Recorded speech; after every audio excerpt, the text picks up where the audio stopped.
আসসালামু আলাইকুম।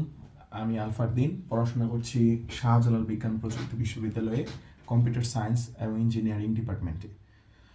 তো আজকে আমি তোমাদেরকে সরলরেখার উপর একটি কনসেপ্ট ক্লিয়ার করার চেষ্টা করব, যেটা হচ্ছে অনেকেরই প্রবলেম হয়, আবার অনেকে ইজিলি পেরে যাওয়া আর কি।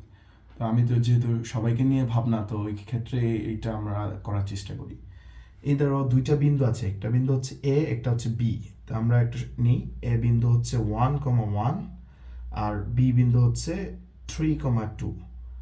তো আমরা যদি এই দুই বিন্দুর সংযোগে একটা সরলরেখা কল্পনা করি, তো আমাদের কোশ্চেন হচ্ছে এই দুই বিন্দুর মধ্যবিন্দু নির্ণয়। তো এটা তো ইজি কনসেপ্ট। তো মধ্যবিন্দু নির্ণয়ের ক্ষেত্রে আমাদের কি করতে হবে? ধরো সি যদি মধ্যবিন্দু হয়, তাহলে সি এর এক্স স্থানাঙ্ক হবে সি এর এক্স স্থানাঙ্ক হবে হচ্ছে এ এর এক্স স্থানাঙ্ক আর বি এর এক্স স্থানাঙ্ক বাই 2, অর্থাৎ 1+3/2 ইজ ইকুয়ালস টু 2। এবং সি এর ওয়াই হবে তোমার 1+2/2 ইজ ইকুয়ালস টু 3/2। এতটুকু তো ক্লিয়ার এবং ইজি। মধ্যবিন্দু মানে মধ্যবিন্দুটা হচ্ছে এভাবে যে আমরা দুই পাশের যে দুইটা বিন্দু থাকবে তার এক্স স্থানাঙ্ক দুইটা যোগফল বাই 2 এবং ওয়াই স্থানাঙ্ক দুইটা যোগফল বাই 2। তো এভাবে আমরা ইজিলি করে ফেললাম। এখন আমার তো কোশ্চেন এটা না, আমার তো প্রশ্ন হচ্ছে আমাদের বুঝতে হবে কোনটা, যে র্যান্ডম একটা অনুপাত দেওয়া থাকলে তখন আমরা কিভাবে নির্ণয় করব। দেখো আমরা কি করলাম, এখানে হচ্ছে 1, এখানে হচ্ছে 1 অনুপাত, এর কারণ হচ্ছে অর্ধেক। অর্ধেক হলে 1 1 অনুপাত স্বাভাবিক। তো আমরা কি করলাম, এখানে একটা সূত্র প্রয়োগ করেছি। দেখো তোমরা, আমি যদি এক্স এর ক্ষেত্রে এটাকে এখানে নিয়ে আসি, তাহলে তোমরা দেখো নিচে আমরা কি করলাম 1+1, ওকে।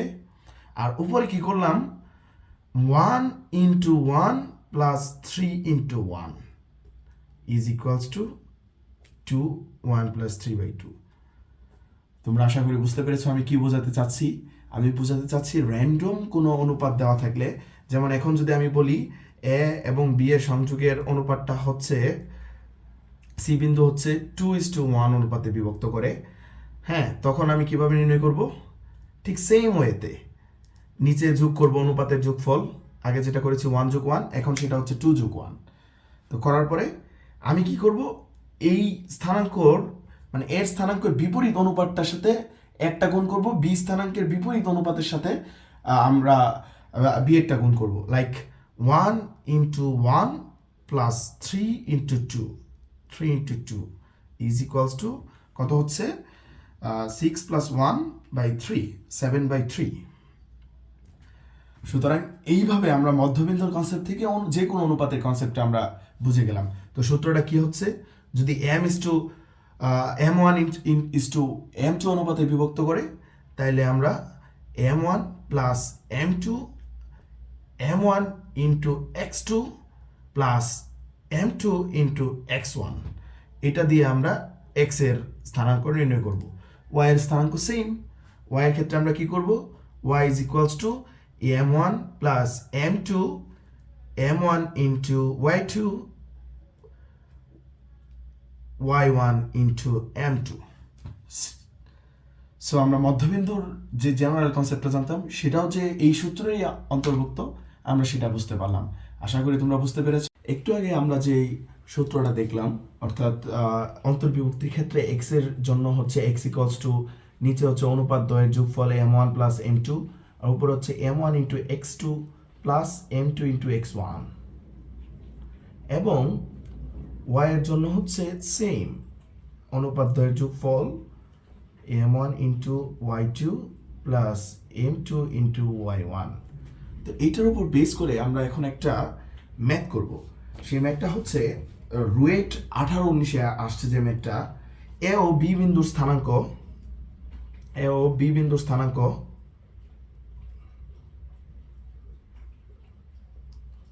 হচ্ছে -2, 4 এবং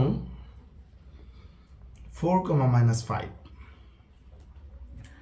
এখন আমরা একটু এঁকে ফেলি, এ হচ্ছে -2, 4 আর বি হচ্ছে 4, -5, ওকে। এখন বলতেছে যদি এ বি রেখাকে সি পর্যন্ত বর্ধিত করি, অর্থাৎ এই এবি রেখাকে আমি সি পর্যন্ত বর্ধিত করলাম। তো কি হচ্ছে, সি পর্যন্ত যদি আমি বর্ধিত করি তাহলে হচ্ছে এবি সি পর্যন্ত বর্ধিত করলে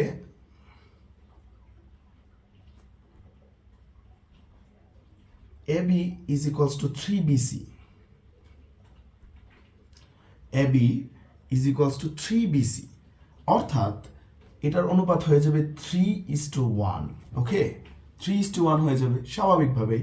তো আমরা সি এর ভ্যালু যদি ধরে নিই এক্স কমা ওয়াই, তাহলে আমাদের সি বিন্দু স্থানাঙ্ক বের করতে বলছে।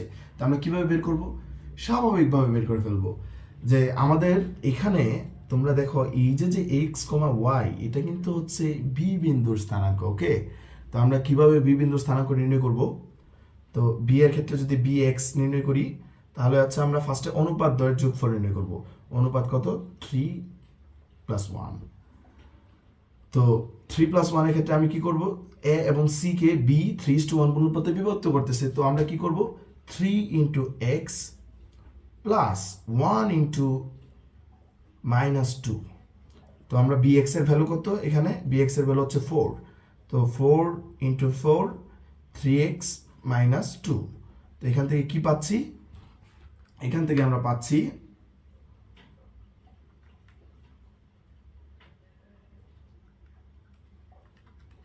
x is equals to 6। ঠিক সেম ওয়েতে আমরা by is equals to অনুপাত দ্বয়ের যোগফল 3 × y প্লাস 1 × 4। তো এখানে by এর মান কত? -5। তো -5 × 4 3y প্লাস 4। তো আমরা y এর ভ্যালু পাচ্ছি এখান থেকে -8। সুতরাং সি বিন্দুটি হচ্ছে 6, আশা করি তোমরা অন্তর্বিভক্তি সম্পর্কে এই ম্যাথটা বুঝতে পেরেছো। তো এই ম্যাথটারই আমি আরেকটা ভার্সন তোমাদেরকে দেখাতে পারি যেটা বহির্বিভক্তি কনসেপ্টটাকে ক্লিয়ার করবে।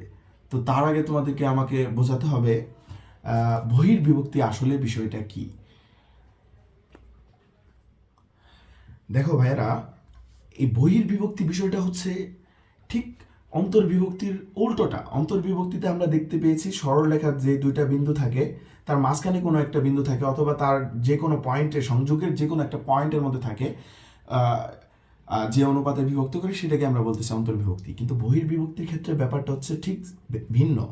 মানে এটা যদি একটা সরলরেখা হয় তো এটার বাহিরে কোনো একটা বিন্দুতে আমরা অনুপাত দিয়ে ম্যাথটা যখন সলভ করতে যাব তখন হচ্ছে বহির্বিভক্তি কনসেপ্ট। তো বহির্বিভক্তি কনসেপ্টে সবই সেম। আমরা যেটা দেখেছি যে অন্তর্বিভক্তির ক্ষেত্রে x এর জন্য আমরা কি বের করেছিলাম? m1 প্লাস m2, মানে অনুপাত দ্বয়ের যোগফল m1 × x2 প্লাস হচ্ছে m2 × x1। তো বহির্বিভক্তির ক্ষেত্রে আমরা কি করব? ঠিক প্লাসের জায়গায় জাস্ট আমরা মাইনাস দেবো, যতগুলো প্লাস আছে সবগুলোতে মাইনাস দেবো। m1 - m2, m1 × x2 - m2 × x1। এইটাই x এর ক্ষেত্রেও সেম, y এর ক্ষেত্রেও সেম। আমরা y এর ক্ষেত্রে কি করব? m1 - m2, m1 × y2 - m2 × y1। Just এখানে পরিবর্তনটা আসছে মাইনাসে, আর কোথাও কোনো পরিবর্তন নেই। এখন এইটাকে আমরা কিভাবে বহির্বিভক্তি সূত্র দিয়ে করব? বহির্বিভক্তি সূত্র দিয়ে করব হচ্ছে, এখানে বলা আছে কি ab সমান 3BC। ওকে, তার মানে এই AB এর মান হচ্ছে 3BC, বুঝতে পেরেছো? এবং BC এর মান তো 1BC। তো AC এর ভ্যালু কত? তার মানে AC এর ভ্যালুটা আমরা পাচ্ছি 4BC। ওকে, এবং B থেকে C তো 1BC। তো আমাদের অনুপাতটা দাঁড়াচ্ছে কত? অনুপাতটা দাঁড়াচ্ছে 4:1। বহির্বিভক্তির ক্ষেত্রে অনুপাতটা দাঁড়াচ্ছে 4:1। তো সেম ম্যাথটাই আমরা যদি বহির্বিভক্তি সূত্র দিয়ে করি, আমাদের cx এর ভ্যালু কত আসছে?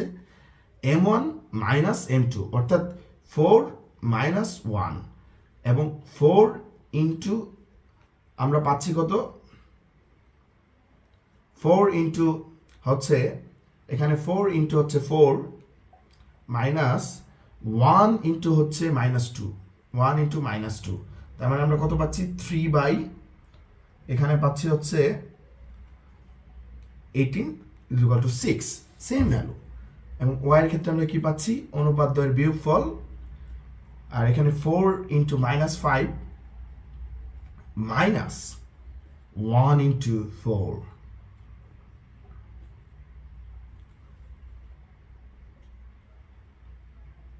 পাচ্ছি কত, -24/3 ইজ ইকুয়ালস টু -8। সুতরাং এখান থেকে আমরা সি এর স্থানাঙ্ক পাচ্ছি 6, আশা করি তোমরা অন্তর্বিভক্তি এবং বহির্বিভক্তি সম্পর্কে বুঝতে পেরেছো, এবং এটা কিভাবে নির্ণয় করতে হয় আশা করি তোমরা এখন যে কোনো প্রবলেম, এই রিলেটেড যে কোনো প্রবলেম সলভ করতে পারবে। যদি কোনো প্রবলেম সলভ করতে যে অসুবিধায় পড়ো বা বুঝতে না পারো, তখন আমাদেরকে অবশ্যই ইনফর্ম করবে। ধন্যবাদ।